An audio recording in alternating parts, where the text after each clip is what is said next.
खतरा यह है कि इस वक्त 10 लाख लोग गजा में 10 लाख लोग जो हैं वो भुखमरी की कगार पर हैं। एक तरफ इतना बड़ा मानवीय संकट जिसकी मैं चर्चा आगे जाकर करूंगा, और दूसरी तरफ दुनिया तीसरे विश्व युद्ध, एक परमाणु टकराव के मुहाने पर। ईरान ने चेतावनी दी है कि इस्राएल कुछ भी ऐसा करने की सोचे भी नहीं, प्रयास भी नहीं करे, वरना उसके ऐसे खतरनाक परिणाम होंगे कि दुनिया के मानचित्र से इस्राएल खत्म हो जाएगा। मगर हकीकत यह भी है दोस्तों कि इस वक्त ईरान में जबरदस्त तनाव है, जबरदस्त टेंशन है। ईरान मध्य पूर्व में अपने तमाम देशों के साथ मंत्रणा कर रहा है कि कहीं इस्राएल उसके परमाणु ठिकानों या फिर उसके तेल के ठिकानों पर हमला ना कर दे, क्योंकि अगर ऐसा होता है तो एक बहुत बड़ा तेल का संकट पैदा हो सकता है और इसकी लपटें भारत तक पहुंच सकती हैं। यह बात अलग है दोस्तों कि ईरान में जो सड़क पर रहने वाला इंसान है, जो आम इंसान है, वो इस्राएल को चेतावनी दे रहा है। CNN ने ईरान में जो लोग हैं उनसे बात की और वहां से यह आवाज आ रही है जहां पर लोग सीधी चेतावनी दे रहे हैं इस्राएल को कि बाज आओ, और अगर तुमने ईरान पर हमला किया तो ऐसा जवाब दिया जाएगा कि दुनिया के मानचित्र से इस्राएल गायब हो जाएगा। सुनिए वहां से किस तरह की आवाजें उठकर आ रही हैं।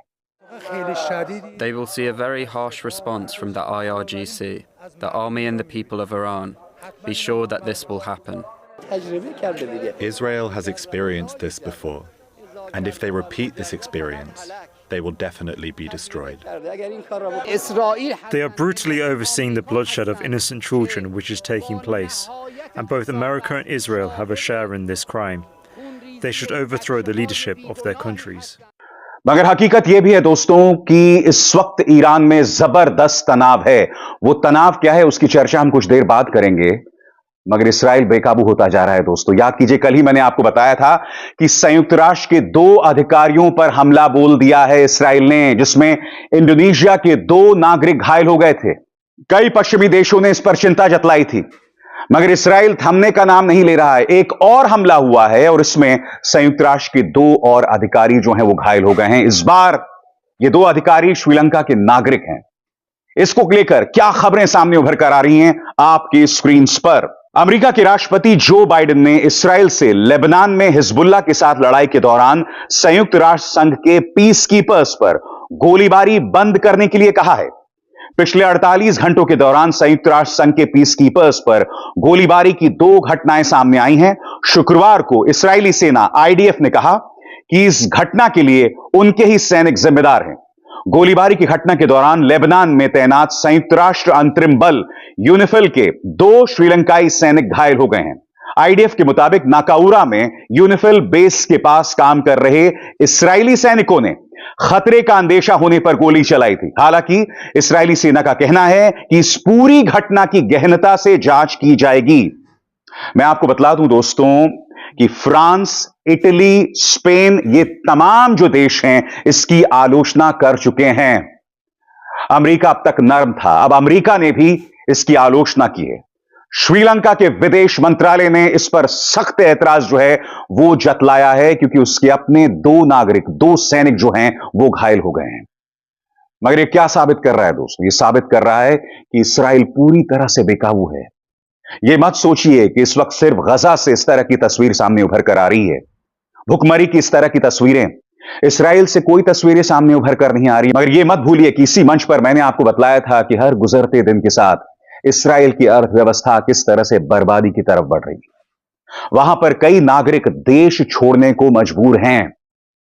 बेंजामिन नेतन्याहू इस वक्त शालीनता की तमाम हदों को पार कर चुके हैं, अपना मानसिक संतुलन पूरी तरह से खो चुके हैं। उनको इस बात का भी अंदाजा नहीं है कि उन्होंने 3 मोर्चों पर युद्ध छेड़ रखा है। दुनिया खात्मे की कगार पर आ सकता है, एक परमाणु टकराव के कगार पर आ सकता है, मगर उनका अपना देश हर गुजरते लम्हे के साथ बर्बाद हो रहा है। संयुक्त राष्ट्र पर 2 हमले हो चुके हैं, 48 घंटों में 2 हमले। इससे क्या साबित होता है दोस्तों? इस्राएल बेकाबू हो चुका है। इससे यह भी साबित होता है कि इस्राएल अब अमेरिका की भी नहीं सुन रहा। साफ तौर पर दोस्तों अमेरिका के दोहरे मापदंड सामने उभर कर आ रहे हैं। और मैं आपको बतलाना चाहता हूं कि CNN, अल जजीरा और BBC से जुटाई गई जानकारी के मुताबिक मैं आपको इस मुद्दे पर क्या क्या बतला सकता हूं। सबसे पहले दोस्तों, खाड़ी में अमेरिका के जो सहयोगी देश हैं, जिसमें शामिल हैं संयुक्त अरब अमीरात यानी यूनाइटेड अरब एमिरेट्स, बहरीन, कतार, ये लगातार अमेरिका से संवाद जारी रख रहे हैं। और इस संवाद का क्या मकसद है? इस संवाद का यह मकसद है कि ये देश अमेरिका को बता रहे हैं कि आप इस्राइल पर काबू पाइए, क्योंकि अगर इस्राइल ईरान के परमाणु ठिकानों या फिर तेल ठिकानों पर हमला करता है तो सिर्फ मध्यपूर्व ही नहीं, पूरी दुनिया में इतना बड़ा आर्थिक संकट आएगा कि भारत जैसे देश इसका सामना भी नहीं कर पाएंगे। हालांकि यह चेतावनी उन्होंने अपने देशों के लिए दी है, मगर मैं एक भारतीय पत्रकार होने के नाते इसकी गंभीरता को समझता हूं। इसके अलावा दोस्तों, हर गुजरते दिन के साथ अमेरिका का जो इस्राइल पर कंट्रोल है वो खत्म होता जा रहा है और उसकी दो मिसालें सामने उभर कर आई हैं। सबसे पहले, अब तक लेबनान पर इस्राइली हमले में 1400 से 2000 लोग मारे जा चुके हैं। इस आंकड़े को देखिए दोस्तों, 1400 से 2000 लोग, ये वो आंकड़ा है लेबनान में मारे गए लोगों का आंकड़ा। जिस तरह से इस्राइल ने लेबनान पर हमला शुरू किया है ना, इसमें अमेरिकी सहमति भी नहीं है।